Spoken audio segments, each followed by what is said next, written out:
pick the right spot to shove or to call. About 2 years ago, people just shove blind versus blind with any two cards because it's really plus EV because people are not calling late light. But recently, people are calling really light, and shoving blind versus blind with any two cards are not that profitable.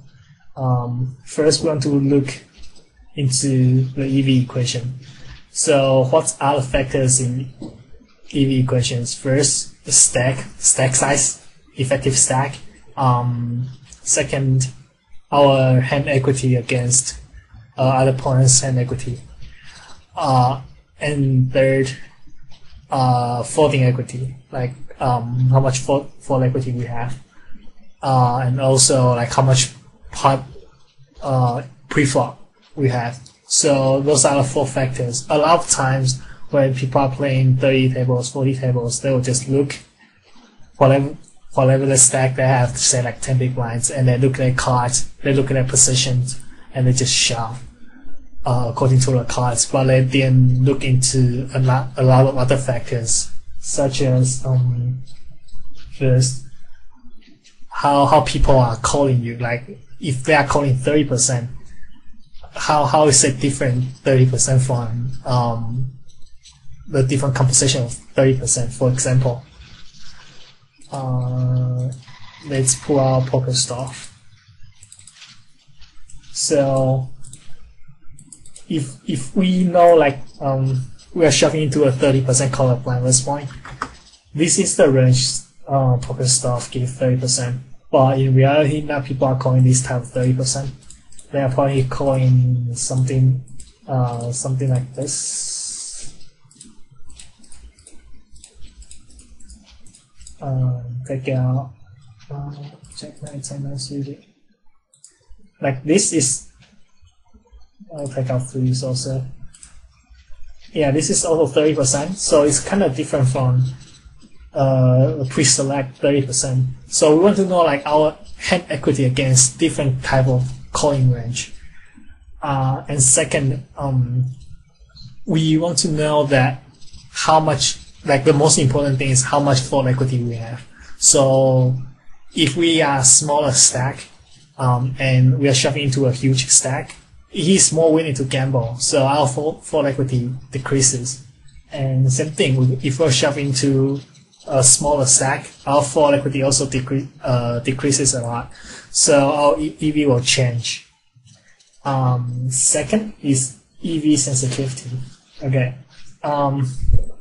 so there are hands that when we shove,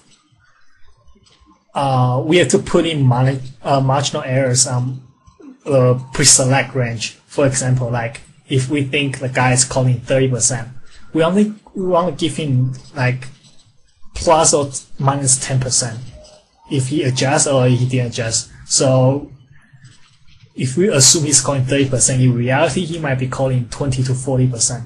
And how will our hand EV changes when he's calling 40% or when he's calling 20%? So for example, say if I shove 7-5 off 10 big blind versus blind, if he's calling 30%, let's say like, okay, we have like plus 200 EV. Then if he's calling 40%, we are like minus 400 EV. We want to know like how much our EV decreases when he increases his calling range. Then same thing with calling EV. Like we want to know like our calling EV when he adjusts to our range. So if we are assuming he's shoving 60%, if he's tightening up to 40%, how much will our EV change? And this is really important. There are spots that our hands are not that sensitive. Like we can just shove regardless, like what type of hand he's calling. So this is also very important, and we'll get to it later. EV in different spot. I think it's really important to have like very solid fundamental.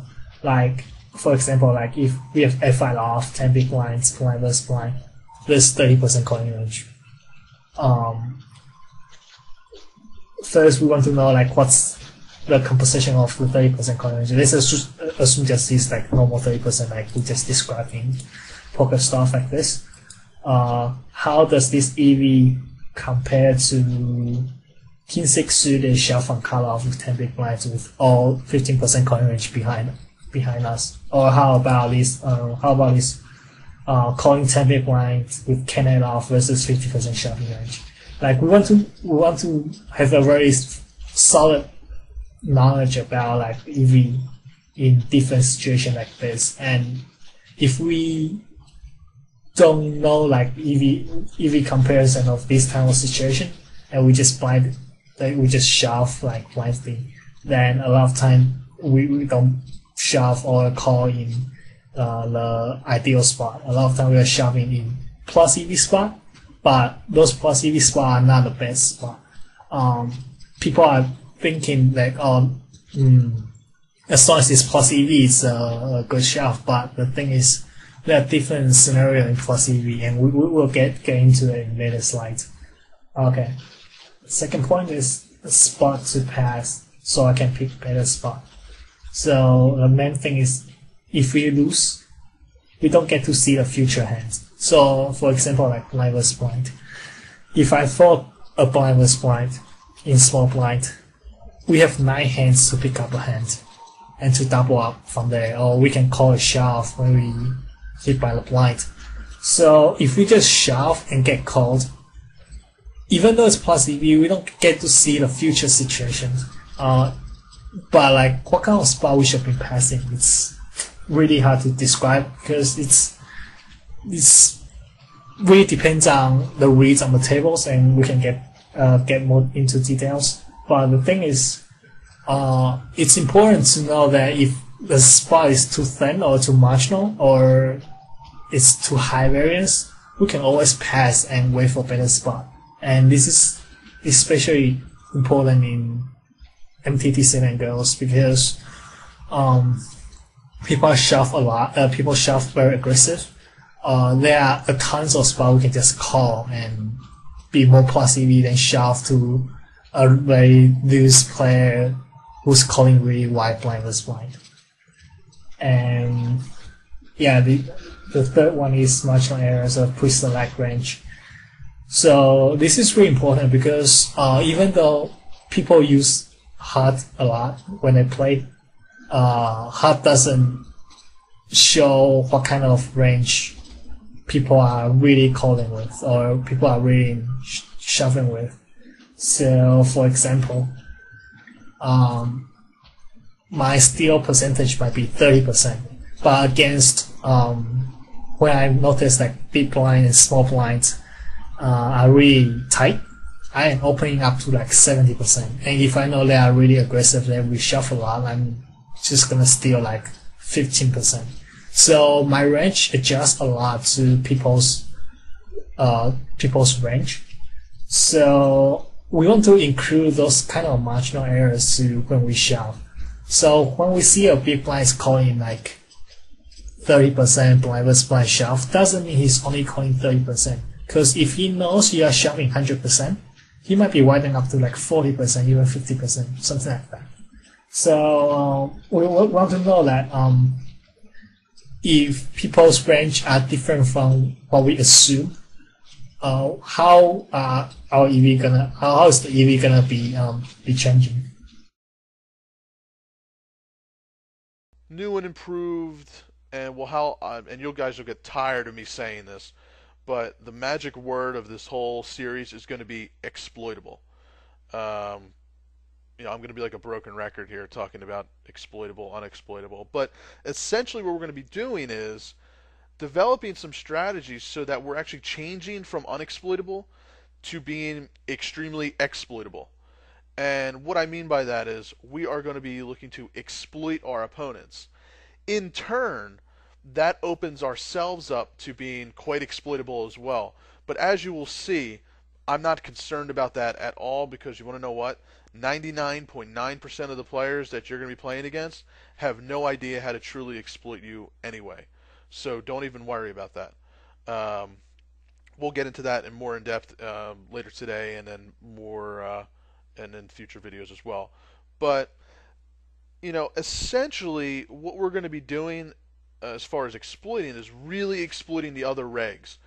Once you understand this style of play, and you understand that most of your multi-tabling ABC regs that are profiting from their sit and go game, once you understand that this is how they're playing, we can essentially use that against them to develop some anti-strategies to exploit them and ultimately actually look to increase our ROI potentially and lower our variance.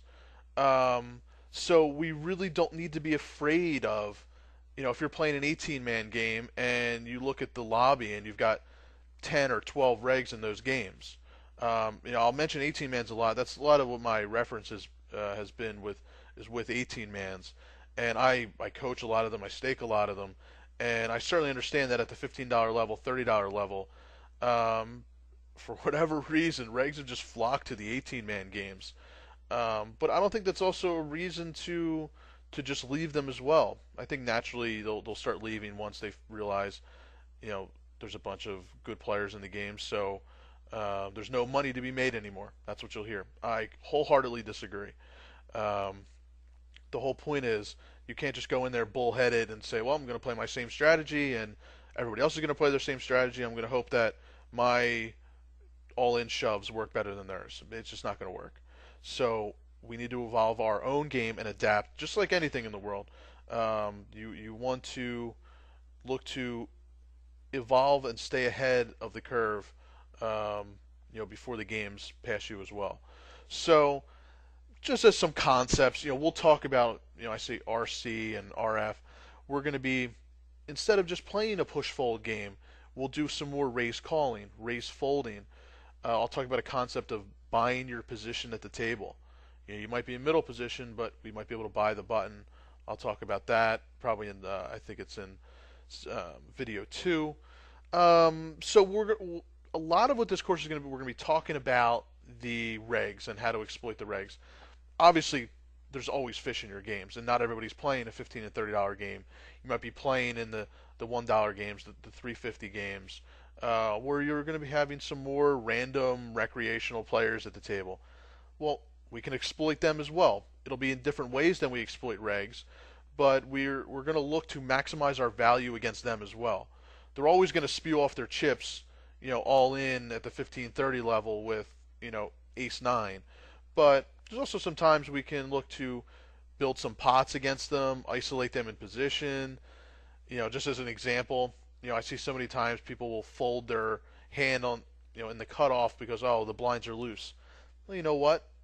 Even if they are loose, playing in position against them, there may be some value to doing that. So we'll talk about that, go through some hand histories to illustrate that more clearly. But just want to kind of give you a little taste of, what you can start to expect. And also, post-flop play is almost, null and void to many sit-and-go players, just because it's pretty much you fold your way to the push-fold stage, you push-fold and call it a day. Well, we're actually going to be utilizing a little bit more post-flop play, and again, just as an example, we're going to definitely be doing some more double and triple barreling. I used to be totally against doing that because when you're wrong, it's a little bit expensive, but there can be some times to do it, and we'll illustrate that as well. Now, another concept that's, I'm sure, very familiar to all of you is the plus EV concept. That's certainly been shoved down all of our throats of, is this play plus EV? Was this plus EV? Was that plus EV? Well, it may be plus EV, but what I'm going to question now is it optimal? And that's what we're shooting for, is optimal play versus plus EV. Optimal, don't get me wrong, is plus EV, but it's more plus EV. So that exploitable play, when used properly in the right scenarios, can give us some better edges or plus EV numbers than, for example, if you were to just plug in a push-fold scenario into Sit and Go Wizard and it spits out your, this has a 0.2 edge on this play. Well, we're going to be outperforming those, and that's going to be for session 3. We're really going to talk about analyzing some of the push-fold edges and what you may be already doing about certain 10 big blind pushes and how we can actually outperform some of the edges that Sit and Go Wizard is spitting out to us. So that's essentially a quick overview of where I'm going to take the next several videos. And each video will have its specific topic. Again, today is going to be more a setup to get us prepared. So not as much of the meat and potato stuff, but it's definitely a necessary first step. So as I